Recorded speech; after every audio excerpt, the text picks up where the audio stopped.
हाँ जी, welcome back after the break. अच्छी खासी ब्रेक हो गई आपकी 15 मिनट की। चलिए, सबसे पहले नोटिंग करनी शुरू करते हैं। आ जाइए, अपने नोट्स निकालिए। मैंने आपको नोट्स प्रोवाइड करे हुए हैं, उसमें आ जाइए page number 1.2, certain observations about how indirect taxes worked under previous regime. चलिए लिखिए। सबसे पहले पहले हम सारी बात कर रहे हैं 1 जुलाई 2017 से पहले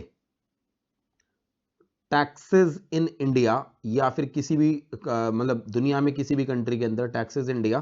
पहली बात, डिवाइड कीजिए दो पार्ट्स में। दो तरह के टैक्सेस होते हैं। कौन कौन सी तरह के टैक्सेस? पहले होते हैं डायरेक्ट टैक्सेस और दूसरे होते हैं इनडायरेक्ट टैक्सेस। ठीक है जी। नीचे हल्की सी इनकी डेफिनेशन लिख लीजिए। Incidents can be passed on,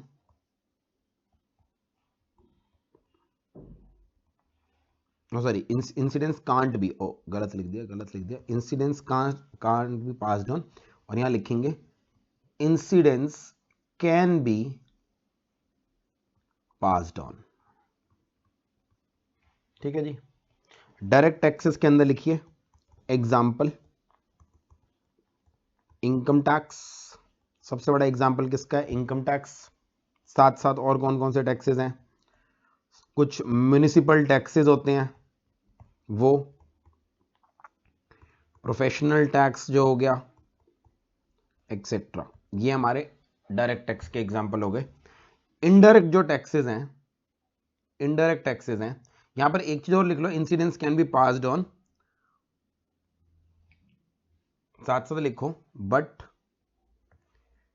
even if supplier doesn't recover,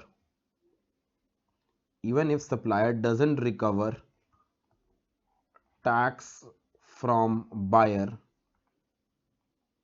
separately, अगर सप्लायर ने, सेलर ने अलग से टैक्स बायर से नहीं लिया, then also supplier will be liable to pay tax to government। Government को तो तब भी टैक्स पे करना ही पड़ेगा सेलर को, चाहे वो बायर से टैक्स रिकवर करे या ना करे। ये हमने ऑलरेडी सारी डिस्कशन कर ली है। फिर आगे, इनडायरेक्ट टैक्सेस को दो पार्ट्स में डिवाइड कर दो।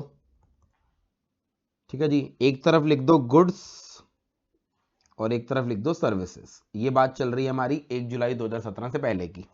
गुड्स के अंदर कौन कौन से टैक्सेबल इवेंट बनाएंगे? गुड्स के अंदर टैक्सेबल इवेंट हो गए हमारे, सबसे पहले लिखो मैन्युफैक्चर। मैन्युफैक्चर के बाद थोड़े से गैप के बाद लिखो सेल। फिर आगे लिखोगे इंपोर्ट और एक्सपोर्ट। इंपोर्ट और एक्सपोर्ट। ठीक है। मैन्युफैक्चर को फर्दर दो पार्ट्स में डिवाइड कर दो। मैन्युफैक्चर ऑफ गुड्स को दो पार्ट्स में डिवाइड कर दो। अगर मैन्युफैक्चर किस किस का हो रहा है? अगर मैन्युफैक्चर गुड्स हो रहा है 3 स्पेसिफाइड गुड्स, 3 स्पेसिफाइड गुड्स का मैन्युफैक्चर हो रहा है। कौन कौन से 3 स्पेसिफाइड गुड्स थे? जल्दी से लिखो। पहला, अल्कोहलिक लिकर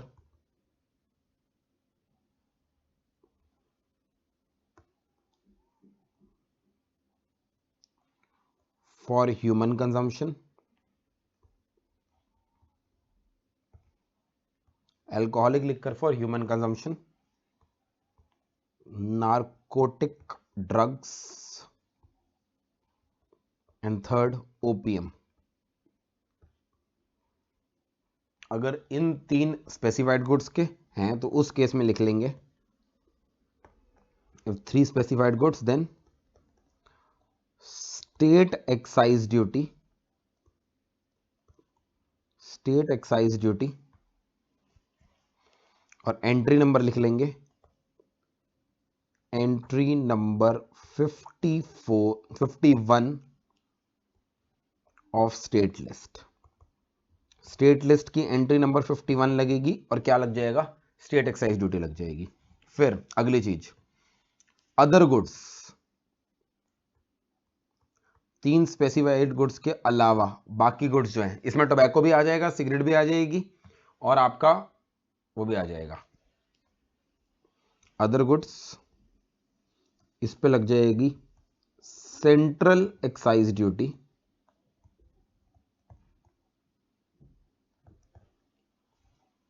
और सेंट्रल एक्साइज ड्यूटी के ऊपर के नीचे लिख लेना entry number 84 of union list. Union list की एंट्री नंबर 84 अप्लाई करेगी यहां पे। ठीक है जी। फिर आते हैं सेल के ऊपर। सेल की क्या बात करेंगे, सेल को आगे 2 पार्ट्स में डिवाइड कर लो, थोड़ा सा यहां पे स्पेस छोड़ देना बस, अदरवाइज सेल को 2 पार्ट्स में डिवाइड कर लो। पहली तरह की सेल लिख लो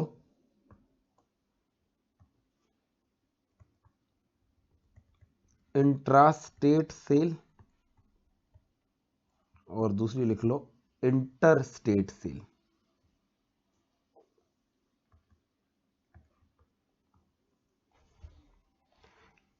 इंट्रा स्टेट सेल के अंदर लिखो क्या लगेगा, लोकल सेल्स टैक्स लगेगा, लोकल सेल्स टैक्स। और कहां लगेगा, लिखो entry number 54 of state list.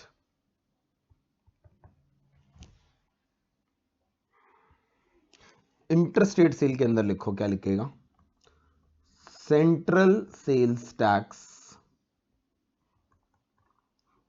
Central sales tax लगेगा, कहां लगेगा, entry number 92A of union list.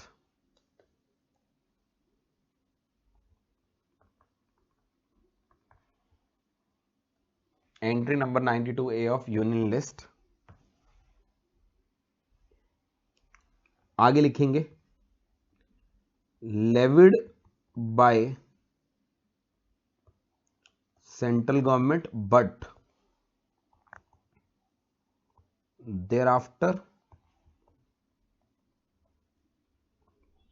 transferred to origin state। Levy तो हम सेंट्रल गवर्नमेंट करता है बट ओरिजिन स्टेट को दे देता है, और नीचे ब्रैकेट में लिख लेना इसके origin based taxation system. India के अंदर क्या चल रहा था, ओरिजिन बेस्ड टैक्सेशन सिस्टम चल रहा था, क्योंकि जब एक स्टेट से दूसरे स्टेट में गुड्स जाते थे सीएसटी लगता था, मगर वो सीएसटी कलेक्ट करके किसको दे दिया जाता था, ओरिजिन स्टेट को दे दिया जाता था।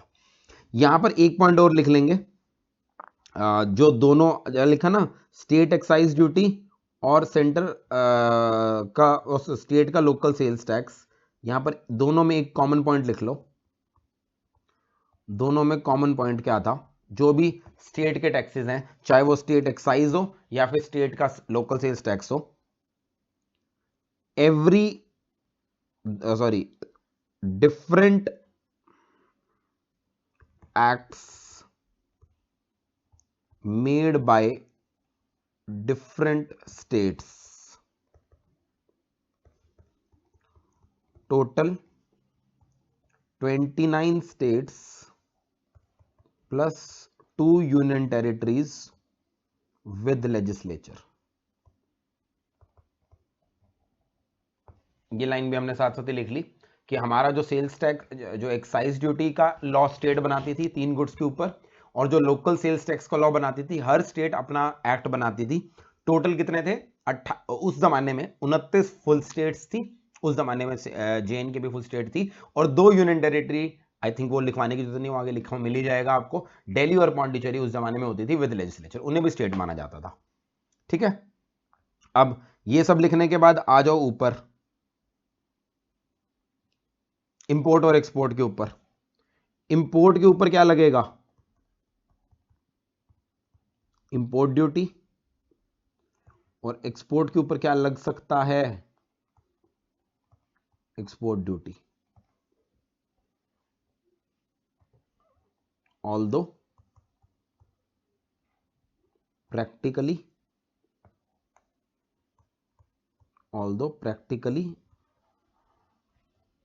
not levied, प्रैक्टिकली ये लेवी नहीं होती थी। ठीक है जी। इन दोनों को कलेक्टिवली क्या बोलते थे? इन दोनों को कलेक्टिवली क्या बोलते हैं? कलेक्टिवली इनको बोलते हैं कस्टम्स ड्यूटी। और ये कहां पर लगती है? ये लगती है entry number 83 union list. Entry number 83 union list. Customs duty क्या हो गई? इंपोर्ट और एक्सपोर्ट ड्यूटी। यहां पर आप ऊपर लिख सकते हो इन दोनों के, इंपोर्ट और एक्सपोर्ट के ऊपर दोनों के लिख सकते हो destination based principle. Destination based principle. नीचे क्या लिखा है? ओरिजिन बेस्ड टैक्सेशन सिस्टम है ना, यहां लिख लो डेस्टिनेशन बेस्ड टैक्सेशन सिस्टम। तो आपको मैंने बता दिया इंटरनेशनली हम डेस्टिनेशन बेस्ड प्रिंसिपल फॉलो करते थे क्योंकि हमने WTO में कमिटमेंट दे रखी थी, मगर विद इन इंडिया हम origin based taxation system follow कर रहे थे क्योंकि CST की कलेक्शन हम ओरिजिन स्टेट को दे रहे थे। फिर आते हैं सर्विसेज पे। सर्विस के अंदर टैक्सेबल इवेंट क्या है? प्रोविजन ऑफ सर्विस,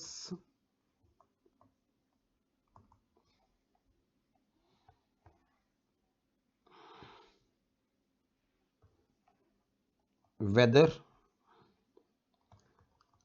इंट्रा और इंटर स्टेट और इंपोर्ट और एक्सपोर्ट। प्रोविजन ऑफ सर्विस में इंट्रा स्टेट भी आता था, इंटर स्टेट भी आता था, इंपोर्ट भी आता था, एक्सपोर्ट भी आता था। सबके ऊपर एक ही टैक्स लगता था, कौन सा? Service tax. और सर्विस टैक्स कौन सी एंट्री में लगता था? लिख लो entry number 97 of union list. Entry 92C थी बट वो रिडंडेंट थी। टिल द एंड सर्विसेज किस पे लगती रही? एंट्री नंबर 97 पे लगती रही। This is your full first chart. Full screen कर रहा हूं मैं ताकि आप नोट डाउन कर लो, जल्दी से नोट डाउन करो।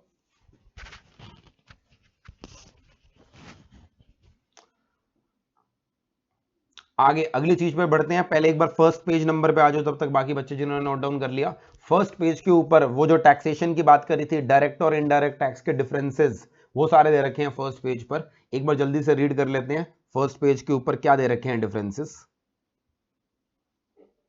हाँ जी, फर्स्ट पेज के ऊपर डिफरेंस देखो क्या दे रखे हैं। पहले तो उसने वही दे रखा है tax is the obligation imposed by the government, और ये सारी चीजें, tax is nothing but money that people have to pay to the government to provide public services. फिर गवर्नमेंट के लिए tax is a source of revenue. Direct और indirect tax, the person paying the tax to the government bears the incidence of tax. In this, person liable to pay tax and person bearing the incidence of the tax are same. Indirect tax, person paying the tax to the government collects the same from the ultimate consumer and hence incidence is shifted. Person liable and person bearing the incidence can be different. जरूरी नहीं है different हो, can be different. फिर example दे रखा है income tax, यहां पर example दे रखा है 1 जुलाई 2017 से पहले वाले एग्जाम्पल। अब बात करते हैं प्रोग्रेसिव टैक्सेशन और regressive taxation. What do mean by progressive tax and what do mean by regressive tax? ये क्या होता है? मुझे एक बात बताओ, अगर एक पर्सन आज की डेट में, मोबाइल फोन एक ऐसी चीज है, मोबाइल के अंदर जो आपकी मोबाइल सर्विसेज हैं जो हर कोई रिसीव करता है, मुझे एक बात बताओ, एयरटेल का मालिक कौन है? मतलब ऑब्वियसली शेयर होल्डर्स तो बहुत सारे हैं, मैं भी एक शेयर होल्डर हूं एयरटेल का, मगर चलो जब तक मैं समझा रहा हूं, बाकी बच्चे जो नोट डाउन कर रहे हैं करते रहो भाई। तुम कहाँ नोट डाउन करा रहा था मैं? ये लो, जिन्होंने नोट डाउन करना है वो करते रहो, बाकी समझते रहो आगे। हाँ, तो मैं ये कह रहा हूं आज की डेट में एयरटेल की सर्विसेज ऐसी हैं जो गरीब से गरीब इंसान भी यूज कर रहा होगा, मतलब बिल्कुल गरीब टू गरीब तो नहीं बोलूंगा, बिलो पॉवर्टी लाइन वाले, बट टिपिकली जो लो इनकम ग्रुप वाले हैं वो भी मोबाइल फोन की सर्विसेज यूज कर रहे हैं। एंड इवन भारतीय एयरटेल का जो मालिक है भारती मित्तल, तो भारती मित्तल भी क्या करता होगा? अपने एयरटेल का कनेक्शन यूज करता होगा। सिमिलरली जियो की सर्विसेज गरीब लोग भी यूज कर रहे हैं, और रिलायंस इंडिया का मालिक यानी Mukesh Ambani, majority share holder, वो भी अपना जियो का फोन यूज करता होगा। अब आपको पता है आज की डेट में मोरलेस 300 रुपए 400 रुपए के अंदर, या मैं चलो रैंडम फिगर ले लेता हूं, 500 रुपीज के रिचार्ज में अनलिमिटेड आ जाता है। यस और नो? 300 रुपए 400 रुपए 500 रुपए के अंदर मुझे पता है जहां तक अनलिमिटेड आ जाता है। यही रिचार्ज, मुझे एक बात बताओ, भारती मित्तल ने भी यही रिचार्ज कराया होगा अपना, एज्यूमिंग फोन के अंदर 500 अनलिमिटेड आ जाता है। और यही एक नॉर्मल रिक्शा चलाने वाले पर्सन ने भी, या एक लेबरर ने भी यही कराया होगा, मजदूर पर्सन ने भी यही 500 का रिचार्ज कराया होगा। इस 500 रुपए के ऊपर जीएसटी कितना लगा होगा? 500 रुपए के ऊपर जीएसटी मैं मान लेता हूं 18% के हिसाब से 90 रुपए का जीएसटी लगा होगा। यानी भारतीय मित्तल का बिल भी कितना आया होगा? 500 प्लस 90, 590 रुपए। और इस लेबरर का बिल भी कितना आया होगा? 500 प्लस 90, 590 रुपए। देखा जाए दोनों ने 90 रुपए का जीएसटी पे करा है। आप बोलोगे इक्वालिटी है, देखो अमीर से अमीर इंसान भी 90 रुपए का टैक्स पे कर रहा है और गरीब इंसान भी 90 पड़ रहा है, मगर टैक्सेशन सिस्टम में से अच्छी बात नहीं बोलते, इसे बेकार बात बोलते हैं। क्यों? भारतीय मित्तल की जितनी इनकम है और जितनी कैपेसिटी टू पे टैक्स है वो बहुत ज्यादा है, क्योंकि he is a multi billionaire, उसकी कैपेसिटी टू पे टैक्स ज्यादा है। ऑन दी अदर हैंड एक पर्सन जो लेबरर है, जो हार्डली महीने का 10-15 हजार रुपए कमाता है, उससे तुमने 90 रुपए का टैक्स ले लिया, ये गलत बात है। यानी जो टैक्सेशन सिस्टम हर इंसान से, अमीर और गरीब से सेम अमाउंट ऑफ टैक्स लेता है, ऐसे सिस्टम को हम बोलते हैं रिग्रेसिव सिस्टम। ऐसे सिस्टम को हम अच्छा सिस्टम नहीं मानते। एक अच्छा टैक्सेशन सिस्टम वो माना जाता है जैसे जैसे किसी पर्सन की एबिलिटी टू पे बढ़ती जाए उससे ज्यादा टैक्स लो, और जिसकी एबिलिटी टू पे कम हो उससे कम टैक्स लो। इनकम टैक्स या कोई भी डायरेक्ट टैक्स जो होता है ना, वो रिग्रेसिव नहीं होता। इनकम टैक्स अभी आपने पढ़ा नहीं है, बट मैं आपको एक आइडिया दे दूं। इनकम टैक्स के अंदर इनकम टैक्स रेट्स इस तरह से रख रखे हैं, जैसे जैसे आपकी इनकम बढ़ती चली जाएगी आपका टैक्स रेट भी बढ़ता चला जाएगा। यानी इनकम टैक्स इस तरह से डिजाइंड है दैट अमीर इंसान से ज्यादा इनकम टैक्स लिया जाता है, गरीब इंसान से कम इनकम टैक्स लिया जाता है। Rich people are subjected to higher rate of tax, poor people are subjected to no या लोअर रेट ऑफ टैक्स। ऐसे सिस्टम को जो आपकी एबिलिटी टू पे टैक्स के बेसिस पर आपका टैक्स बढ़ाता रहता है, इसे बोलते हैं प्रोग्रेसिव बेस्ड टैक्सेशन सिस्टम। तो याद रखना, डायरेक्ट टैक्सेस प्रोग्रेसिव होते हैं, इनडायरेक्ट टैक्सेस रिग्रेसिव होते हैं। रिग्रेसिव का मतलब क्या होता है? क्योंकि ये सब पर एक समान लगते हैं, तो ये एक पर्सन की एबिलिटी टू पे टैक्स को चेक नहीं करते, ये स्टैंडर्डाइज्ड वे में लगते हैं। Accordingly poor people as a proportion of their ability बहुत ज्यादा टैक्स पे कर देते हैं, क्योंकि उनका एबिलिटी टू पे कम होता है। On the other hand rich people, उनकी एबिलिटी ज्यादा होती है, मगर क्योंकि वो भी वही अमाउंट पे कर रहे होते हैं, प्रोपोर्शनेटली वो कम टैक्स पे कर रहे हैं। That is why it is called regressive in nature. तो यहां पर यही चीज दे रखी है डिफरेंसेस के अंदर। It is progressive in nature, higher rate of tax for higher people, and it is regressive, all customers equally bear the burden irrespective of the ability to pay. यहां पर लिख लो एक बार, रिग्रेसिव का मतलब क्या है। Hence a rich person like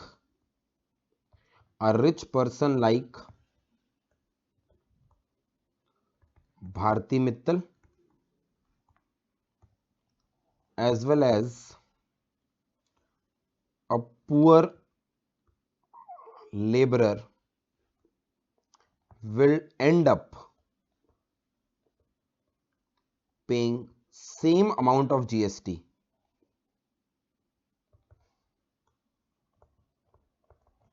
on telephone bill of ₹500, which is not justified, इसलिए ये एक तरह का ड्रॉबैक है इनडायरेक्ट टैक्सेस का, दैट वो भेदभाव नहीं कर पाते। इस ड्रॉबैक को कैसे हम ओवरकम कर सकते हैं आगे मैं आपके साथ डिस्कस करूंगा। कई बार इनडायरेक्ट टैक्सेस में हम टैक्स रेट इस तरह से रखते हैं कि वो गुड्स एंड सर्विसेज जो आपको पता है मेनली रिच क्लास कंज्यूम करती है, उनको हम हायर टैक्स रेट में रख देते हैं, उन पे रेट ऑफ टैक्स ही 28% रख देते हैं। और वो गुड्स एंड सर्विसेज जो आपको पता है रिच क्लास कंज्यूम नहीं करेगी, ये तो lower sections of the society consume करेंगे, उनको हम या तो 0% में डाल देते हैं या 5% में डाल देते हैं। ये एक तरीका है उसके रिग्रेसिव नेचर को कम करने का।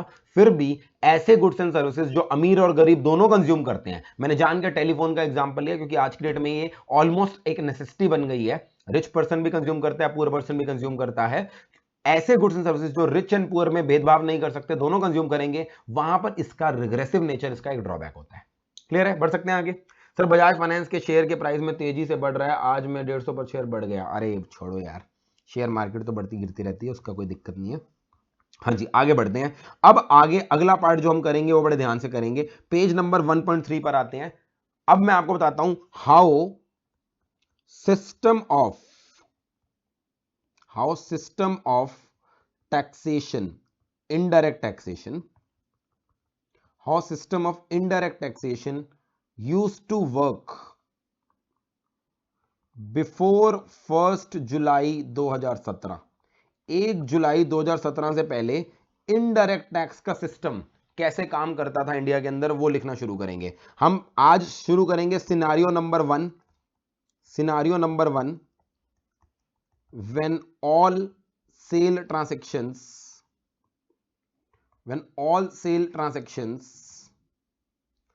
take place in same state। मैं 1 मिनट के लिए मान लेता हूं हरियाणा। पहले मैं सिंप्लीफाइड वर्जन में क्या करूंगा, सारी की सारी ट्रांजैक्शंस को हरियाणा में करूंगा, and we consider only state taxes. मैं आपको सिस्टम समझाने वाला हूं, इनडायरेक्ट टैक्स का सिस्टम चलता कैसे था।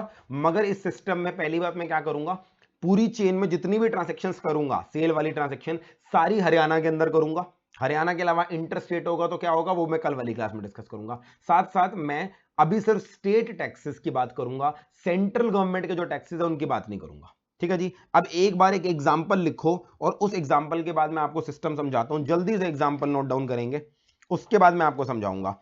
आपके पास कोई भी चीज आती है, मान ले मैंने एग्जांपल लिया कैलकुलेटर का, आप इमेजिन कर सकते हो घूमते फिरते आती है, मैन्युफैक्चरर होलसेलर को देता है, होलसेलर रिटेलर को देता है, ऐसे चेन में चलता आता है। तो एक एग्जांपल लिखवा रहा हूं बिस्किट का।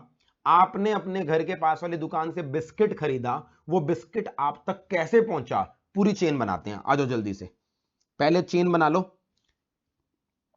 इस चेन में सबसे पहले आएगा मिस्टर ए यानी कि फार्मर। मान लो मिस्टर ए नाम का एक पर्सन है। कौन है मिस्टर ए? एक फार्मर है, वीट उगाता है। इसने वीट उगाने के लिए क्या क्या खरीदा? पहले खरीदे सीड्स।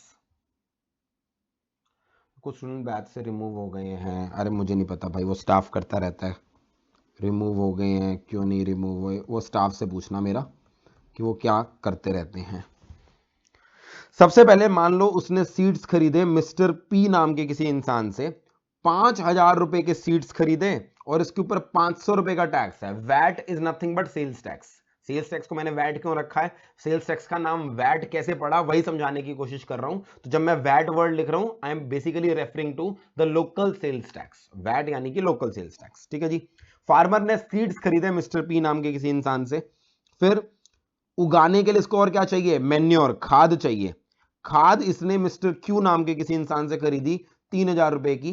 और मैं 1 मिनट के लिए मान के चल रहा हूं for the sake of simplicity, VAT का यानी सेल्स टैक्स का जो रेट है ना, वो 10% है, ताकि for the sake of simplicity calculation आसान हो। 3,000 रुपए की जब उसने खाद खरीदी मिस्टर क्यू से, तो 3,000 के ऊपर वैट कितना लगा, 300 रुपए लगा। फिर उसने सीड्स खरीद लिए, मेन्योर खरीद ली। इसके बाद अगली चीज उसने क्या करी, उसने कुछ एक्सपेंसेस करे। एंड एज्यूम कर रहा हूं ये सारे एक्सपेंसेस सर्विसेज नेचर की हैं।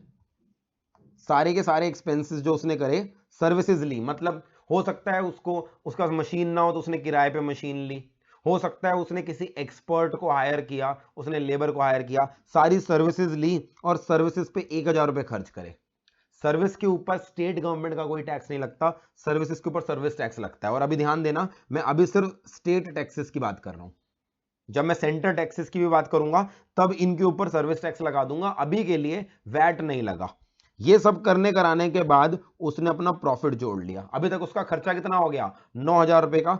1,000 रुपए का मान लो उसने प्रॉफिट जोड़ा और उसने सेल कर दी। सेलिंग प्राइस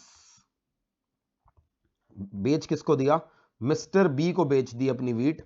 10,000 रुपए की वीट बेच दी। और जब 10,000 की वीट बेची, 10,000 की वीट बिकी, सेल बिकी, तो उसके ऊपर टैक्स कितना लगेगा, 10% के हिसाब से 1,000 रुपए टैक्स लगेगा।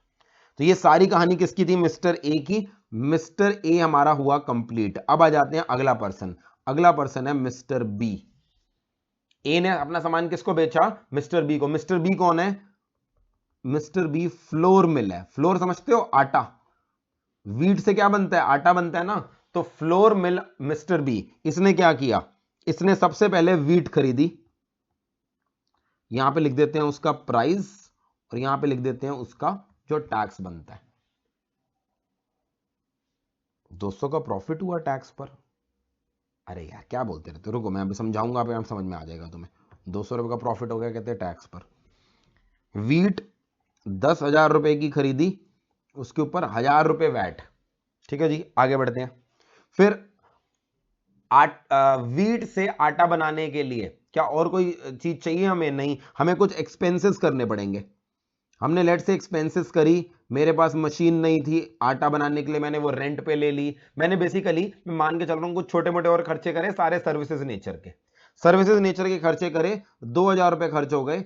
इस 2,000 के ऊपर कोई भी हमारा वैट नहीं लगा, क्योंकि सर्विसेज के ऊपर सर्विस टैक्स लगता है। एंड क्योंकि अभी मैं स्टेट टैक्सेस ध्यान में रख रहा हूं, तो अभी मैं सर्विस टैक्स कंसिडर नहीं कर रहा। करूंगा अभी इसी एग्जांपल को सेंटर और स्टेट दोनों के टैक्सेस के पॉइंट ऑफ व्यू से करूंगा, but for the sake of simplicity अभी सिर्फ स्टेट गवर्नमेंट के टैक्सेस की बात करते हैं। फिर उसके बाद इसने क्या किया? उसने प्रॉफिट एलिमेंट जोड़ दिया। 3,000 रुपए लेट से उसने प्रॉफिट कमाया। प्रॉफिट कमाने के बाद उसने सेल कर दिया। सेलिंग प्राइस कितना? 15,000 का सेल कर दिया। किसको सेल कर दिया? मिस्टर सी को कर दिया।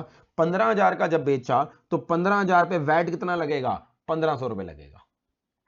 ठीक है जी, आगे बढ़ते हैं, आगे बढ़ेंगे। मिस्टर बी ने किसको सेल किया? मिस्टर सी को। मिस्टर सी है बिस्किट मैन्युफैक्चरर। मान लेते हैं मिस्टर सी कौन है? बिस्किट मैन्युफैक्चरर है, ये बिस्किट मैन्युफैक्चर करता है। इसने क्या क्या खरीदा, क्या क्या बेचा, यहां लिखते हैं जल्दी से, प्राइस और वैट उसके ऊपर। सबसे पहले इसने आटा खरीदा, flour from mister C, sorry mister B से आटा खरीदा। कितने का खरीदा? 15,000 का खरीदा। 1,500 रुपए वैट उस पर चार्ज हुआ। साथ साथ मुझे बताओ, बिस्किट से सॉरी आटे से बिस्किट बनाने के लिए और क्या चाहिए? हमें शुगर चाहिए। तो उसने शुगर खरीदी। शुगर खरीदी मान लो किस पर्सन से? एक मिनट के लिए मान के चलता हूं। शुगर खरीदी मिस्टर, नाम को कौन कौन से यूज कर लिया? पी यूज कर लिया, क्यू यूज कर लिया, from mister R. P Q R, R नाम का एक पर्सन है, उससे खरीदी। 5,000 रुपए की शुगर खरीदी, उसके ऊपर 500 रुपए का वैट लगा। फिर शुगर के अलावा और क्या लगता है? अगर आटे से बिस्किट बनाने हैं, ऑयल्स लगते हैं।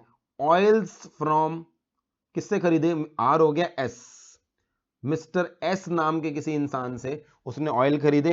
एक मिनट के लिए मान के चलता हूं 3,000 रुपए के ऑयल्स खरीदे, उसके ऊपर टैक्स कितना लगा? 300 रुपए का टैक्स लगा।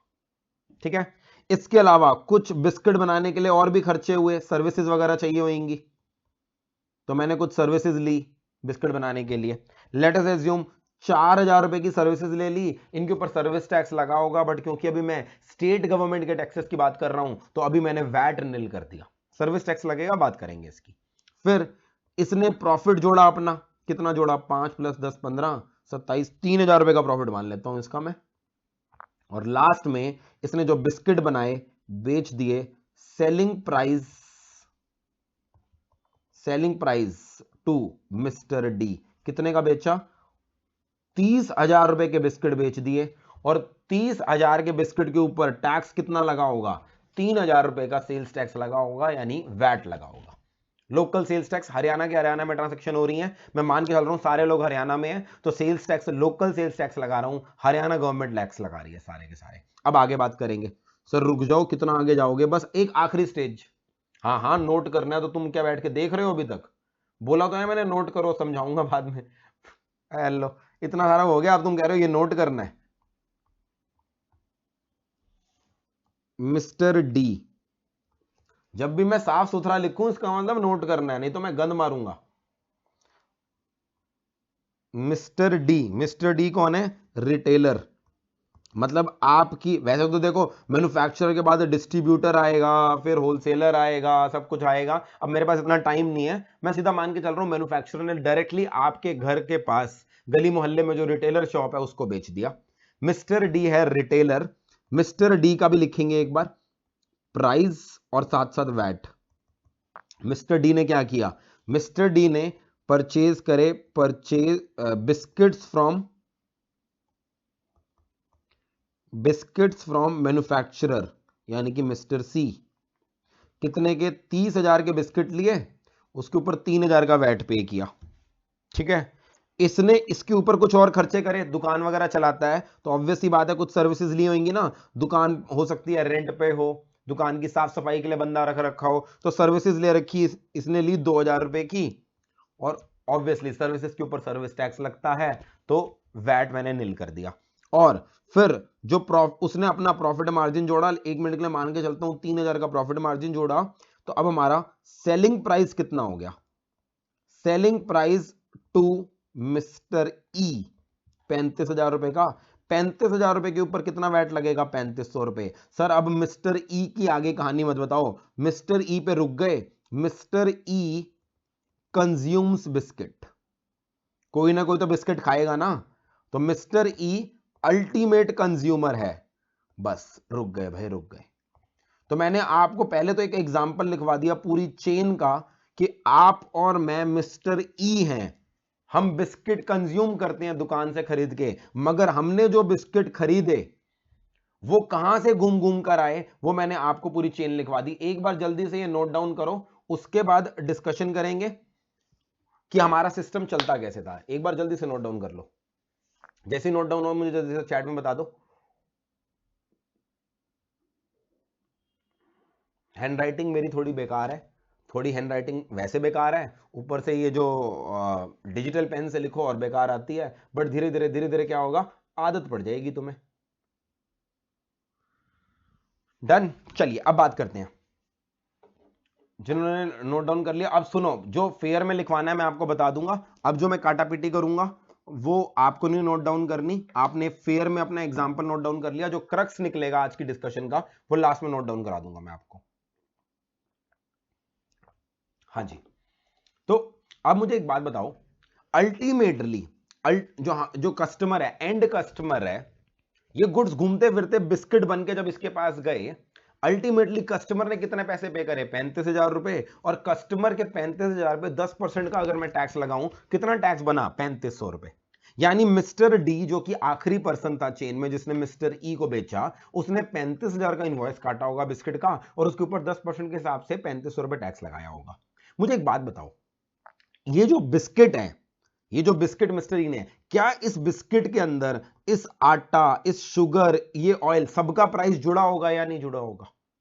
और ये जो बिस्किट के अंदर आटा लगा, क्या उस आटे के अंदर वीट का प्राइस जुड़ा होगा या नहीं जुड़ा होगा? और ये जो वीट जिस आटे में लगा, जिस आटे से बिस्किट बने, क्या उसके अंदर सीड्स, मैन्योर सब जुड़ा होगा या नहीं जुड़ा होगा? याद करो 12th क्लास में वो पढ़ते थे ना, मैक्रो इकोनॉमिक्स में जीडीपी का चैप्टर, डबल काउंटिंग पढ़ते थे।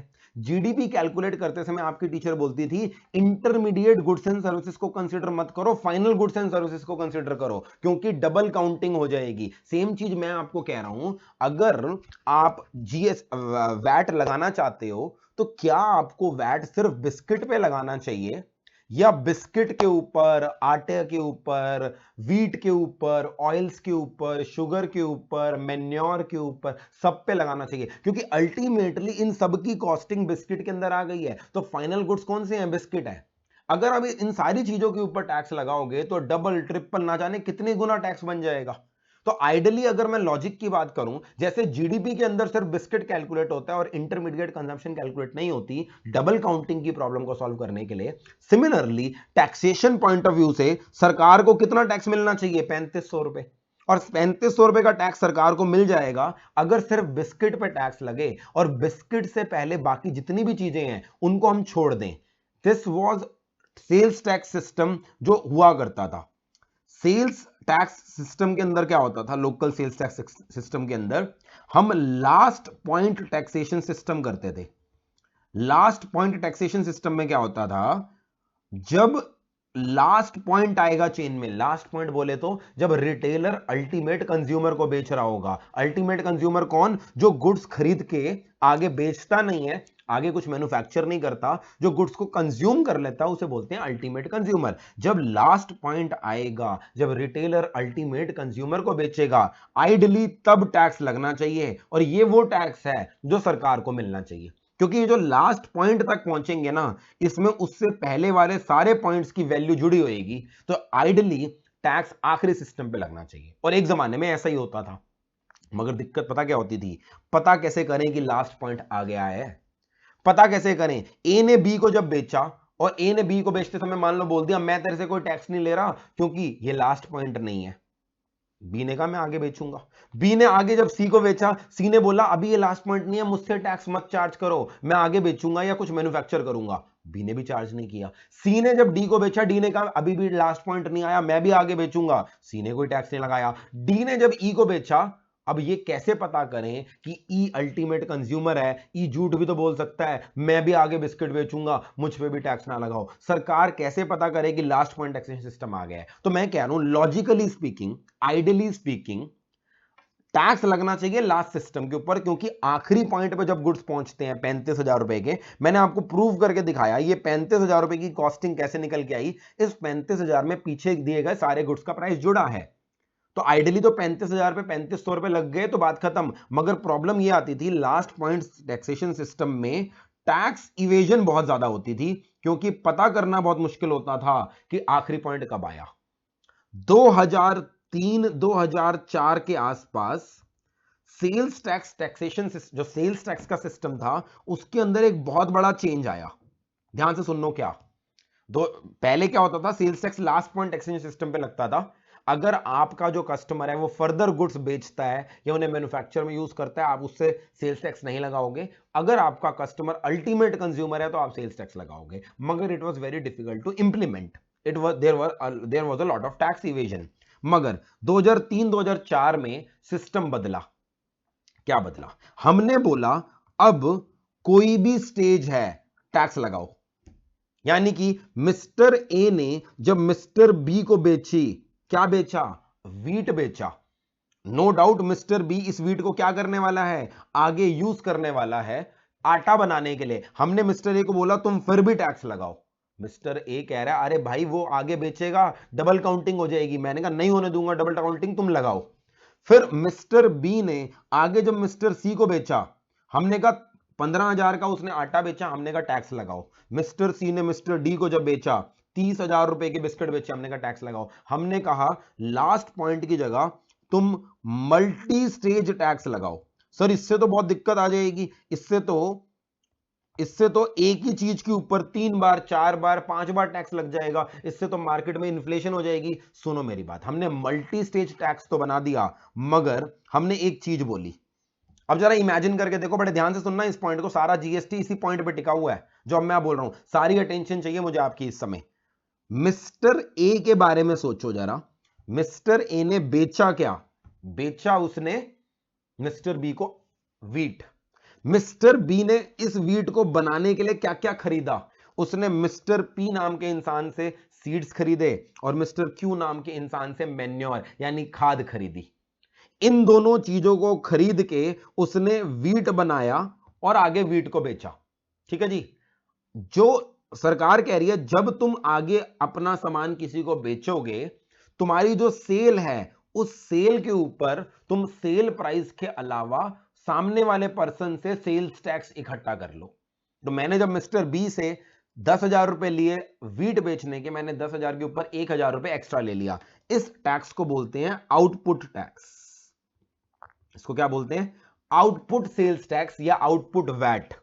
आउटपुट सेल्स टैक्स या output VAT. What is output VAT या output sales tax? It is the tax, it is the sales tax और the VAT that you collect on your sales from your customer. Similarly मुझे बताओ, क्या mister A ने कुछ चीजें खरीदी भी सही? यस। जब उसने मिस्टर पी से सीड्स खरीदिए, बीज खरीदे, तो मिस्टर पी ने सिर्फ 5,000 रुपए के सीड्स बेचे या उसने टैक्स भी लगाया? मल्टी स्टेज टैक्स है, हर स्टेज पे टैक्स लगेगा 2003 के बाद। तो मिस्टर पी ने 500 के अलावा 5,000 के अलावा 500 रुपए का टैक्स भी लगाया। सिमिलरली जब मिस्टर ए ने मेन्योर खरीदा 3000 का, तो क्या 300 रुपए का टैक्स भी चार्ज किया क्यू ने? यस, ये टैक्स पी और क्यू ने किससे चार्ज करे? मिस्टर ए से। तो अब अगर मैं मिस्टर ए हूं, ध्यान से सोचो, मैंने आगे अपने कस्टमर से 1000 रुपए का आउटपुट टैक्स कलेक्ट कर लिया है अपनी सेल के ऊपर, और पीछे से जो परचेजेज हुई हैं मुझसे 500 और 300 रुपए, 800 रुपए का टैक्स मेरे सप्लायर्स ने, मेरे वेंडर्स ने मुझसे कलेक्ट करा है मेरी परचेजेस के ऊपर। जो मेरे लिए परचेज है उनके लिए सेल है, तो उन्होंने अपनी सेल्स यानी मेरी परचेजेस के ऊपर 800 रुपए मुझसे कलेक्ट किया है। इस टैक्स को बोलते हैं इनपुट टैक्स। इसे क्या बोलते थे? Input tax. अब सरकार, ध्यान दो क्या बोलती थी, सरकार मिस्टर ए को बोलती थी, तुमने कस्टमर से 1000 रुपए इकट्ठा किया, मगर तुमने अपने वेंडर्स को 800 रुपए का इनपुट टैक्स पे किया, तो अब तुम मुझे जमा पता कितना कराओ? तुम मुझे सिर्फ 200 रुपए जमा करा दो। यानी मल्टी स्टेज टैक्सेशन सिस्टम में हर इंसान क्या करता था? अपना आउटपुट टैक्स देखता था। आउटपुट टैक्स मतलब वो टैक्स जो आपने अपने बायर से कलेक्ट किया है, जो आपने अपनी सेल्स के ऊपर अपने बायर से कलेक्ट किया है, और उसमें से लेस कर देता था अपने इनपुट टैक्स को। इनपुट टैक्स बोले तो वो टैक्स जो आपने अपनी परचेजेस पर अपने वेंडर को, अपने सप्लायर को पे किया है। तो अपने इनपुट टैक्स को आपने लेस कर दिया 800 रुपए, जो बैलेंस 200 रुपए बचे ये आप गवर्नमेंट को जमा करा दोगे। ठीक है जी, मिस्टर ए ने गवर्नमेंट को कितने जमा कराए? सिर्फ 200 रुपए, output tax minus input tax. अब आते हैं मिस्टर बी के ऊपर। जल्दी से मुझे बताओ मिस्टर बी का आउटपुट टैक्स कितना है? मिस्टर बी ने अपनी सेल्स के ऊपर कितना इकट्ठा किया? 1500 रुपए। तो मिस्टर बी का आउटपुट टैक्स कितना हो गया? 1500 रुपए। ठीक है जी। और मिस्टर बी का इनपुट टैक्स कितना है? मिस्टर बी का इनपुट टैक्स जो उसने परचेजेस पर, कौन सी चीज परचेज करी है? उसने परचेज करी है, उसने वीट परचेज करी थी, उसका इनपुट टैक्स कितना है? उसका इनपुट टैक्स 1000 रुपए है। तो मिस्टर बी गवर्नमेंट को कितना जमा कराएगा? मिस्टर बी जमा कितना कराएगा? वो 1500 रुपए का आउटपुट टैक्स में से 1000 रुपए का इनपुट टैक्स लेस करेगा, वो गवर्नमेंट को 500 रुपए जमा कराएगा। आगे बढ़े, मिस्टर सी क्या करेगा? मिस्टर सी के लिए देखो, आउटपुट टैक्स कितना है? 3000 रुपए। इनपुट टैक्स कितना है? 1500 प्लस 500 प्लस 300 यानी 2300 रुपए। तो मिस्टर सी पता क्या करेगा? 3000 रुपए का आउटपुट टैक्स माइनस 2300 रुपए का इनपुट टैक्स, 700 रुपए जमा कराएगा गवर्नमेंट को। मिस्टर डी की बात देखते हैं, मिस्टर डी के बारे में सोचते हैं भाई। मिस्टर डी 3500 रुपए का आउटपुट टैक्स है उसके पास, और उसका इनपुट टैक्स कितना है? 3000 रुपए। तो मिस्टर डी कितना जमा कराएगा सरकार को? 3500 माइनस 3000 सरकार को जमा कराएगा 500 रुपए। अभी तक सरकार के पास कितने टैक्स पहुंच गया? जरा ऐड करो जल्दी से। सरकार के पास कितना टैक्स पहुंच गया? 500 प्लस 200 700, 700 700 1400 रुपए प्लस 500 1900 रुपए। अब डाउट ये आया, सर कस्टमर से तो 3500 रुपए लिए अल्टीमेटली, ये जो अल्टीमेट कंज्यूमर है जिसने गुड्स खरीदे, इसकी जेब से तो 3500 रुपए गए, सरकार के पास अभी इस पूरी चेन में कितने आए? 1900। सर बाकी पैसे कहां गए? सुनो मेरी बात, बाकी लोग और भी तो हैं, पी भी है, क्यू भी है, आर भी है, एस भी है। ये लोग, इनको तो भूल ही गए ना तुम, ये भी तो है इस चेन के अंदर। तो अब मुझे एक बात बताओ, मिस्टर पी ने जब मिस्टर ए को सीड्स बेचे थे 500 रुपए चार्ज करे थे? 500 रुपए चार्ज करे थे, जो मिस्टर पी के लिए क्या था? इनपुट टैक्स था। ये मिस्टर पी भी तो सरकार को टैक्स जमा कराएगा, ये अपनी परचेजेस देखेगा। सिमिलरली मिस्टर क्यू भी तो सरकार को टैक्स जमा कराएगा। मिस्टर क्यू ने जो मेन्योर बेची जिसमें 300 रुपए टैक्स चार्ज करा, वो भी तो सरकार को जमा कराएगा। अब ये लोग अपने इनपुट टैक्स को देखेंगे। सिमिलरली मिस्टर आर और मिस्टर एस जिन्होंने 500 रुपए और 300 रुपए चार्ज करे, ये भी अपना इनपुट टैक्स देखेंगे। अब इनका भी मैं अगर इनपुट टैक्स ले लूंगा ना, तो एग्जाम्पल थोड़ा सा कॉम्प्लिकेटेड हो जाएगा। तो मुझे एक बात बताओ, पूरी चेन के अंदर कोई इंसान तो पहला इंसान होगा। पहला इंसान मतलब जो कुछ खरीदता नहीं है, जो पहली बार कोई मदर अर्थ से कोई चीज एक्सट्रैक्ट करके आता है। सीड्स वाला पर्सन जरूरी नहीं है सीड्स खरीदता होगा, कोई ना कोई इंसान तो होगा ना जो पहली बार सीड्स जहां पर भी उगाए जाते हैं, जिस भी पेड़ से, जिस भी जगह से सीड्स लेके आने वो लेके आता होगा। सिमिलरली मिस्टर क्यू हो सकता है पहला इंसान हो जो खाद बनाता है नेचुरली। तो मैं मान के चल रहा हूं ये first person in the chain है। First person in the chain मतलब वो इंसान जिसने कुछ भी परचेज नहीं किया, और अगर कुछ भी परचेज नहीं किया तो मैं 1 मिनट के लिए मान के चल रहा हूं मिस्टर पी का कोई इनपुट टैक्स नहीं है, मिस्टर क्यू का कोई इनपुट टैक्स नहीं है। ध्यान से सुनो, ये एजम्पशन क्यों ले रहा हूं, क्योंकि अदरवाइज एक चेन के अंदर दूसरी चेन आ जाएगी। मार्केट के अंदर एक चेन के अंदर दूसरी चेन, दूसरी चेन के अंदर तीसरी चेन चलती रहती हैं, क्योंकि मिस्टर पी और क्यू ने फर्दर किसी से खरीदा होगा, जिनसे खरीदा होगा उन्होंने किसी और से खरीदा होगा। तो for the sake of simplicity एक बार मान लेता हूं पी क्यू आर और S first person in the chain है, यानी इन्होंने सामान किसी से खरीदा नहीं, ये वो पहले इंसान है जिन्होंने वो चीज प्रोड्यूस करी। तो मुझे बताओ मिस्टर पी ने सरकार को कितना टैक्स पे किया होगा? मिस्टर पी ने 500 रुपए का आउटपुट टैक्स हो गया मिस्टर पी के लिए। इनपुट टैक्स में मान के चल रहा हूं मिस्टर पी का 0 है। I am assuming input tax mister P का 0 है, उसने कोई परचेजेस नहीं करी है, तो मिस्टर पी ने 500 रुपए पे करे। क्यू ने कितने पे करे? 300 रुपए पे करे। Again I am assuming Q ने कोई परचेजेस नहीं करी है। क्यू ने मान लेता हूं 300 रुपए का क्या कहते हैं परचेज करी, सॉरी 300 रुपए की उसने आउटपुट टैक्स में कोई परचेजेस नहीं थी उसकी, तो आउटपुट टैक्स 300 का हो गया, इनपुट टैक्स में मान के चल रहा हूं 0 है। सिमिलरली आर की बात करूं, आर कौन था? आर कौन था भाई, जरा अपने एग्जांपल में देखो। आर था जिससे हमने, कहां गया आर, ये रहा। आर वो था जिससे हमने शुगर खरीदी, एस वो था जिससे हमने ऑयल्स खरीदे। मैं भी इनको भी मान के चल रहा हूं ये पहले पर्सन इन द चेन है, तो आर ने सरकार को कितना पे किया होगा? 500 रुपए पे किया होगा, और एस ने कितना पे किया होगा? 300। जरा टोटल लगा लो कितना बन गया? 1600 रुपए।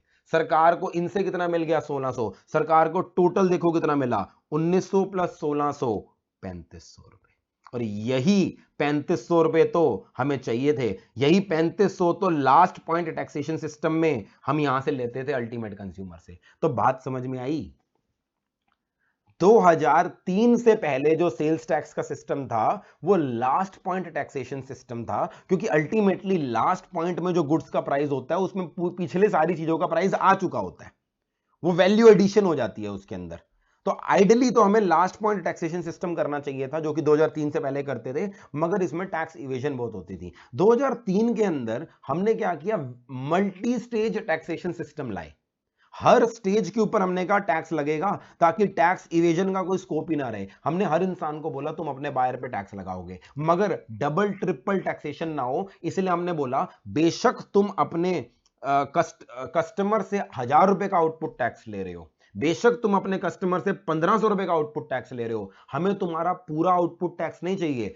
तुम अपने आउटपुट टैक्स में से अपने इनपुट टैक्स को लेस कर दो और बैलेंस जमा करा दो। मृदुल, जो आपका क्वेश्चन है वो आगे जाकर एड्रेस हो जाएगा, अभी मैं आपका क्वेश्चन नहीं ले सकता, कंफ्यूजन क्रिएट होएगी। हाँ, तो यहां पर हम क्या करेंगे? अल्टीमेटली हर इंसान अपने आउटपुट टैक्स में से अपने इनपुट टैक्स को लेस करेगा। जो सेल्स के ऊपर आपने अपना टैक्स कलेक्ट किया कस्टमर से, उसमें से माइनस कर दोगे जो परचेजेस के ऊपर आपने टैक्स पे किया वेंडर को, और बैलेंस अमाउंट अपनी गवर्नमेंट को जमा कराओगे। मेरे केस में गवर्नमेंट कौन सी थी? हरियाणा। इस इनपुट टैक्स को लेस करना जो होता है आउटपुट टैक्स से, इसे बोलते हैं हम इनपुट टैक्स क्रेडिट। इसे टैक्स की भाषा में हम क्या बोलते हैं? इनपुट टैक्स क्रेडिट, या शॉर्ट में बोलते हैं आईटीसी। शॉर्ट में क्या बोलते हैं इसे? आईटीसी। आईटीसी एक कंपनी का नाम भी है, but don't confuse with that ITC company, Indian tobacco company. GST में या इनडायरेक्ट टैक्सेशन सिस्टम में आईटीसी का मतलब इनपुट टैक्स क्रेडिट। सिंपल भाषा में अपने परचेज पर पे किए गए टैक्सेस का क्रेडिट ले लो अपने आउटपुट टैक्स से, और बैलेंस अमाउंट सरकार को जमा करा दो। तो टैक्स अल्टीमेटली किससे लिए रिकवर हो रहा है? अल्टीमेट कंज्यूमर से, क्योंकि अल्टीमेट कंज्यूमर आगे बेच नहीं रहा, उसका कोई आउटपुट टैक्स नहीं है। उसका जब कोई आउटपुट टैक्स नहीं है तो आईटीसी भी नहीं लेगा। तो अल्टीमेटली ये 35 रुपए किसकी जेब से जा रहे हैं? अल्टीमेट कंज्यूमर से। मगर ये 3500 सरकार को किसी एक इंसान से नहीं मिल रहे, 8 इंसानों से मिल रहे हैं। थोड़ा सा पी, थोड़ा सा ए दे रहा है, थोड़ा सा बी, थोड़ा सा सी, थोड़ा सा डी, सिमिलरली थोड़ा सा पी, थोड़ा सा क्यू, थोड़ा सा आर, थोड़ा सा एस। 8 लोगों से थोड़ा थोड़ा पैसे करके सरकार को अल्टीमेटली 3500 रुपए मिल रहा है। This was called multi stage taxation system. Multi stage taxation system. And अगर आप ध्यान से देखो इस टैक्सेशन सिस्टम के अंदर ए ने कितना पे किया? 200 रुपए। अगर आप ध्यान से देखो ए ने कितनी वैल्यू एडिशन करी है? ए ने वैल्यू एडिशन कितनी करी है, थोड़ी सफाई करके मैं आपको दिखाऊं। ए ने 8,000 रुपए की चीज को 10,000 की चीज बना दिया। 1,000 रुपए का खर्चा किया, 1,000 का प्रॉफिट जोड़ दिया। अगर आप 2,000 रुपए के ऊपर टैक्स निकाल के देखो 200 रुपए बनता है, तो और ध्यान से देखो तो मिस्टर ने पे भी कितना किया है, 200 रुपए ही पे किया है। सिमिलरली सी का चेक करो, सी ने 10,000 रुपए की एक चीज खरीदी, सी सॉरी बी की बात कर रहा हूं, बी ने 10,000 रुपए की एक चीज खरीदी, उसे 15,000 का बना दिया। तो बी ने 10,000 की चीज को 15,000 का बना दिया, 5,000 की वैल्यू एडिशन करी। ध्यान दो, उसने टैक्स भी कितना पे किया, 500 रुपए पे किया। सी की बात करें, सी ने 15 प्लस 5 प्लस 3 18,000 का सामान खरीदा और उसे 30,000 का बना दिया। 18 था, सॉरी नहीं, 23,000 का सामान खरीदा, उसे 30,000 का बना दिया। उसने 7,000 की वैल्यू एडिशन करी, 7,000 का 10% 700 रुपए, तो अल्टीमेटली टैक्स कितना पे हुआ है, इस आउटपुट माइनस इनपुट करो 700 रुपए। और आखिरी में देखो, डी ने 30,000 का एक सामान खरीदा, उसको कन्वर्ट कितने में कर दिया, 35,000। उसने वैल्यू एडिशन कितनी करी, 5,000 की, और 5,000 का 10% कितना होता है, 500। इस सिस्टम के अंदर आउटपुट में से जब इनपुट टैक्स करोगे लेस, तो 500 रुपए बने ना। इसका नाम वैल्यू एडिड टैक्स कैसे पड़ा, आप समझ में आया। सेल्स टैक्स को हम वैल्यू एडिड टैक्स क्यों बोलने लग गए, अभी मैंने तो जब स्टार्ट करा मैंने बोला सेल्स टैक्स को ही वैट बोलते हैं। अब समझ में आया इस सेल्स टैक्स का नाम वैट क्यों पड़ा, क्योंकि ये जो सिस्टम हमने बनाया मल्टी स्टेज टैक्सेशन सिस्टम, इसमें हर इंसान क्या करता है, अपने आउटपुट टैक्स में से अपने इनपुट टैक्स को लेस करता है, और जो बैलेंस अमाउंट होता है वो सरकार को पे करता है। एंड अकॉर्डिंगली बैलेंस अमाउंट क्योंकि सरकार को पे करता है, ये बैलेंस अमाउंट इज नथिंग, ये इसी की वैल्यू एडिड के ऊपर पे किया गया टैक्स है। अब आप बोलोगे सर वैल्यू एडिड पे ही टैक्स पे करना था, तो हर इंसान को हम बोल देते वैल्यू एडिड निकाल और उस पर टैक्स पे कर दे, वैल्यू एडेड निकाल और उस पर टैक्स पे कर दे। तो सर ये तामझाम करने की जरूरत क्यों थी, ये तामझाम इसलिए करने की जरूरत थी, अगर तुम हर इंसान को बोलते वैल्यू एडेड निकाल और उस पर टैक्स पे कर दे, तो वैल्यू एडेड निकालने में भी तो वो इवेजन करता। जैसे last point taxation system theoretically बहुत अच्छा लग रहा था कि आखिरी इंसान कस्टमर से लेगा और बात खत्म हो जाएगी, मगर प्रैक्टिकली इंप्लीमेंट करने में दिक्कत आ रही थी। सिमिलरली अगर मैं हर इंसान को बोलूं जो तुमने वैल्यू एडेड करी है, यानी तुम्हारा सेल प्राइस माइनस जो भी तुमने परचेजेस करी हैं, तुम वैल्यू एडेड के ऊपर टैक्स अप्लाई कर दो, तो वो वैल्यू एडेड निकालने में गोची करता, वो वहां पर टैक्स इवेजन कर लेता। इसलिए मैंने वैल्यू एडेड पर टैक्स लगाना था, मगर उसके लिए सिस्टम क्या बनाया, output tax minus input tax. और इनपुट टैक्स जो आप लेस करोगे इसका प्रूफ लेकर आना पड़ेगा, प्रूफ लाने क्योंकि प्रूफ लेके आना पड़ेगा, इनवॉइस आपका प्रूफ होगा, यहां पर टैक्स इवेजन करने के चांसेस कम हो गए। तो हर इंसान अपने वेंडर पे डिपेंड हो गया। मिस्टर बी मिस्टर ए को बोलेगा भाई मुझे ना 1,000 रुपए का जो तूने टैक्स चार्ज किया है मुझे इसका आईटीसी लेना है, तो मुझे इनवॉइस दे। जब तक मेरे पास इनवॉइस नहीं होगा मैं प्रूफ कैसे करूंगा कि मेरा 1,000 का इनपुट टैक्स है। सिमिलरली मिस्टर सी मिस्टर बी को बोलेगा भाई मेरे को ना 1,500 रुपए का इनवॉइस काट के दे, क्योंकि जब तक मेरे पास इनवॉइस नहीं होगा मैं प्रूफ कैसे करूंगा मुझे 15,000 का आईटीसी मिलेगा। तो इस तरह से सरकार ने सेम चीज अचीव कर ली through value added taxation system which was the multi stage taxation system. ठीक है जी। अब यहां पर सर इसका मतलब 2003 से पहले सेल्स टैक्स ही बुलाते थे, अभी भी कुछ लोग सेल्स टैक्स बुलाते थे, मगर क्योंकि इसका सिस्टम चेंज हो गया इसका नाम बदल के हमने क्या कर दिया, वैट कर दिया। लीगली इसका नाम वैट हो गया। हरियाणा सेल्स टैक्स एक्ट नहीं था, हरियाणा वैट एक्ट था। यूपी सेल्स टैक्स एक्ट नहीं, यूपी वैट एक्ट बन गया। 2003 के बाद सारी स्टेट गवर्नमेंट्स ने नए टैक्स लॉ पास करे, जहां पर उन्होंने लास्ट पॉइंट टैक्सेशन सिस्टम खत्म कर दिया, और वहां पर उन्होंने क्या कर दिया, सेल्स टैक्स की जगह वैट ले आए। नाम इसका वैट हो गया है, ये सेल पे लगने वाला टैक्स, बस नाम इसका वैट कर दिया, और नाम के पीछे लॉजिक क्या था वो भी मैंने आपको बता दिया। ठीक है, तो इस इलस्ट्रेशन को एक बार जल्दी से रैप अप करेंगे। लिखो, how will each seller pay tax to government. Sir purchase ज्यादा दिखा देते हैं, गलत बिनवा के लक्ष्य आगे जैसे बढ़ेंगे आपको समझ में आ जाएगा। फेक बिल बनाने के लिए फेक बिल ना बने उसको रोकने के लिए हमने क्या क्या प्रोविजन बनाए हैं। आज तो पहली क्लास है एक तरह से मेरी जीएसटी की, तो आज पहले दिन मैं ये नहीं बता पाऊंगा आपको कि फेक बिल रोकने के लिए क्या करना है, आगे आपका क्वेश्चन एड्रेस हो जाएगा। सर आज फील आया है टैक्स पढ़ रहे हैं, अभी तो बेटा ये स्टार्टिंग है, अभी तो ये फील बहुत ऊपर तक आएगा, अभी हर क्लास में तुम्हारा लेवल और ऊपर बढ़ा दूंगा मैं। आज तो प्रिलिमिनरी क्लास है, आज एबीसीडी पढ़ रहे हो तुम अभी। चलो सर, आज भी वैट और एक्साइज लगता है पेट्रोलियम पर लक्ष्य, आपका आंसर फोर्थ क्लास में एड्रेस हो जाएगा। हाँ जी, यहां लिखो, how will each person pay tax to the government, लिखो A B C D P, चलो ए बी सी डी कर लेते हैं, पी क्यू आर एस की तो एजम्पशन ले रहे हैं ना हम, ए बी सी डी लिखो इनका। Output tax minus input tax credit, fair में लिखो। ए, ए कौन है, ए ने, ए का आउटपुट टैक्स है 1000, इनपुट टैक्स है 500 प्लस 300 कितना, 800 रुपए। बी का टैक्स कितना है, बी का टैक्स आउटपुट टैक्स है 1500 रुपए, बी का इनपुट टैक्स है 1000 रुपए। सी का आउटपुट टैक्स है 3000 रुपए, इनपुट टैक्स 1500 प्लस 500 प्लस 300 2300 रुपए। और डी का आउटपुट टैक्स कितना है 3500 रुपए, और इनपुट टैक्स है 3000 रुपए। पेड टू गवर्नमेंट, गवर्नमेंट को कितना पे करना है, गवर्नमेंट को पे करना है 200 रुपए, 500 रुपए, 700 रुपए, 500 रुपए। ठीक है जी, इस तरह से इनको पे करना है गवर्नमेंट को। अब अगला पॉइंट लिखो, how will government get tax of 3500 रुपए, गवर्नमेंट को 3500 रुपए जो कि अल्टीमेट कस्टमर से चार्ज किए गए हैं वो मिलेंगे कैसे, जरा लिख के देखो। ए बी सी डी, ए ने अभी ऊपर देखा कितने पे करे 200 रुपीज, बी ने कितने पे करे 500 रुपए, सी ने कितने पे करे 700 रुपए, डी ने कितने पे करे 500 रुपए। इन उन टोटल कितने आ गए इनसे, 1900 रुपए तो इनसे आ गए, plus P Q R S.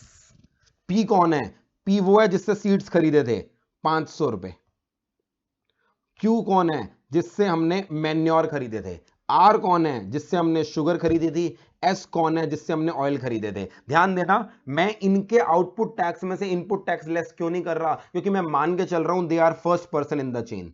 यहां पर लिख लो, we are assuming, we are assuming that these sellers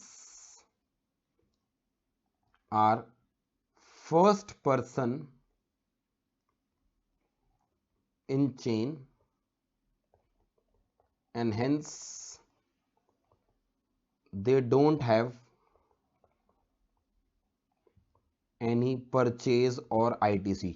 sir ये तो अजीब सी assumption है बेटा, लेनी पड़ेगी, नहीं तो मैं इकोनॉमी का आपको एक पिक्चर नहीं दे सकता। इकोनॉमी में तो आप इमेजिन करो, आप सोचने की कोशिश भी करोगे ना, तुमने मुझसे कुछ सामान खरीदा, मैंने किसी से खरीदा, किसी ने किसी और से खरीदा, उसने किसी और से खरीदा, ये चेन बड़ी कॉम्प्लिकेटेड है, मगर ये चेन कहीं से तो शुरुआत हो रही होगी ना। तो मैंने एज्यूम किया PQRS इस चेन के शुरुआत के लोग हैं जिन्होंने कुछ परचेज नहीं किया, बिना परचेज किए कुछ मैन्युफैक्चर कर दिया उन्होंने। 500 प्लस 300 800, ये 1600 रुपए हो गए। टोटल सरकार के पास कितने पैसे आ गए, टोटल 3500 रुपए आ गए। ठीक है जी, तो यहां पे लिखेंगे conclusion, conclusion VAT was a multi-stage taxation system. VAT was a multi-stage taxation system in which each seller used to charge output VAT on his sales from customer. However, हर पर्सन वैट चार्ज करता था, however, to avoid double taxation,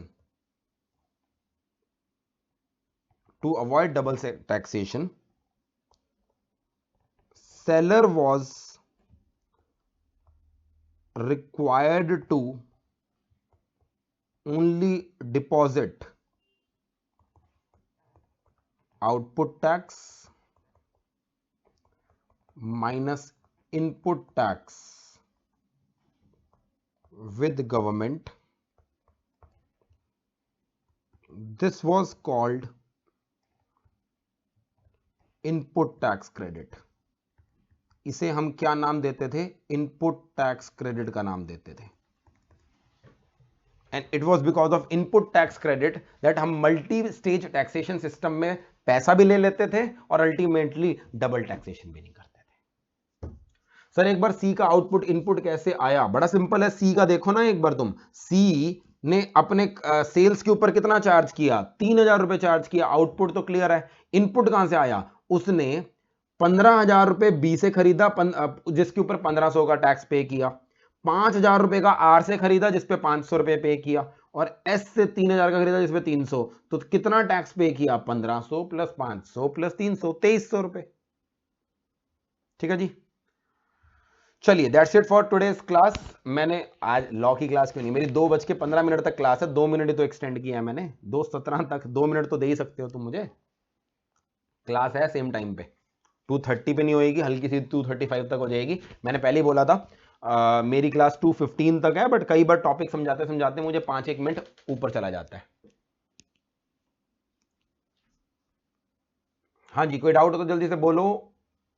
कल यहीं से take up करेंगे. ध्यान देना अभी मैंने सिर्फ सिनेरियो 1 लिया है जहां पर आप सिर्फ सेम स्टेट में सेल कर रहे हो और स्टेट टैक्सेस देख रहे हो. अभी मैंने सेंट्रल टैक्सेस की बात नहीं करी और अभी मैंने इंटर स्टेट की नहीं करी. तो कल मैं इंटर स्टेट और सेंट्रल टैक्सेस की बात करूंगा, फिर हम आगे डिस्कस करेंगे. प्लीज आज तक रिवाइज कर लेना एंड कल थोड़ा लेवल और बढ़ाएंगे. कल वाली क्लास आपको तभी समझ में आएगी. देखो टैक्स में एक चीज है, आपको अगली क्लास तभी समझ में आएगी अगर पिछली क्लास का रिवाइज करके आओगे. बिना रिवाइज किए मुंह उठा के आ जाओगे, अगली क्लास समझ में नहीं आएगी. फिर मुझे मत बोलना कि सर फिर से रिपीट कर दो. Please revise, then only you will be able to understand the next class. Sir narcotics open ban हो गया तो स्टेट का क्या फायदा? प्रैक्टिकली उनको मिलता नहीं था, बट स्टेट की जुरिस्डिक्शन के अंदर मेडिसिनल पर्पस के लिए अभी भी नारकोटिक्स और ओपीएम को उगाना अलाउड है. ऐसा नहीं है कि बिल्कुल ही अलाउड नहीं है. नारकोटिक्स और ओपीएम मेडिसिनल पर्पस के लिए उगाया जा सकता है. तो जहां पर वो स्टेट की परमिशन से उगाया जाएगा उसके ऊपर अभी भी स्टेट गवर्नमेंट को एक्साइज ड्यूटी मिल रही थी. शेयर्स बताना कौन से बढ़िया लेने हैं. मुझे पता होता मैं खुद ना खरीद लेता. खुद मैं लॉस में बैठा हूं, तुम्हें कैसे बता दूं? आईटीसी की फुल फॉर्म है input tax credit. Input tax के क्रेडिट को बोलते हैं आईटीसी. सी का वैल्यू एडेड बताया, तो सी का वैल्यू एडेड देखो ना. उसने 15,000 का सामान खरीदा प्लस 5,000 का प्लस 23,000 का सामान खरीदा और 30,000 का बना दिया. 23,000 का सामान खरीद के कुछ खर्चे करके प्रॉफिट कमा के उसने 30,000 का बना दिया. तो उसने वैल्यू एडेड 7,000 का किया. 7,000 का 10% कितना होता है? 700 रुपए. और हमने 700 रुपए टैक्स पे किया.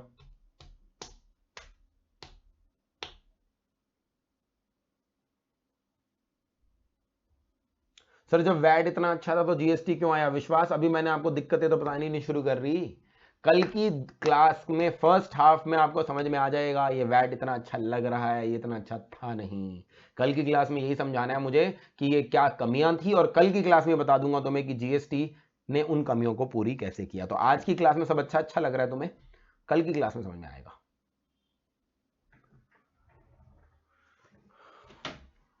ठीक है जी, मिलते हैं कल की क्लास में. Bye bye, take care. Law की क्लास 2:40 तक स्टार्ट हो जाएगी, so you have a 20 minute break. Bye bye.